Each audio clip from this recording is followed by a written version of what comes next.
correspondent Henry Morton, who's with us on the line from Beijing. Henry, what details of the execution do you have on your end?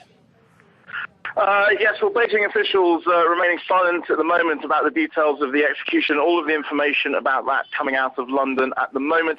However, what we do know is that earlier on Tuesday, China's Supreme Court rejected a final appeal to reopen the case, to stay the execution on the grounds that Mr. Sheikh's mental health wasn't as it should be. The Chinese Supreme Court said that it's sufficient, that evidence for that was insufficient. Now, all the pleas of clemency about this case have come about Mr. Sheikh's mental health.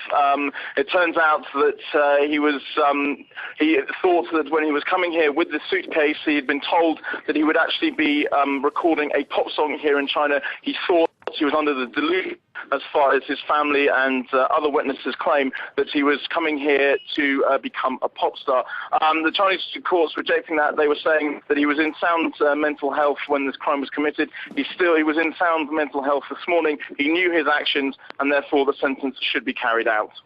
Now, you alluded there to the Supreme Court in China turning down the requests for clemency, but what other things are Chinese authorities saying about this case? I mean, is it attracting a lot of attention where you are?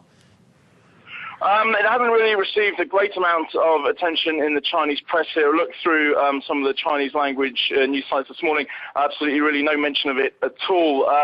This sort of being focused on by the foreign media. Again, we are expecting some sort of statement to come out from China, some Chinese officials at some point today, but not really featuring very high on the Chinese news agenda. Chinese officials already saying earlier during this case that he had been found guilty of drug trafficking, a very serious offence here in China. If it had been a Chinese local, they too would have received the death penalty, and it was simply the judicial process that was ongoing.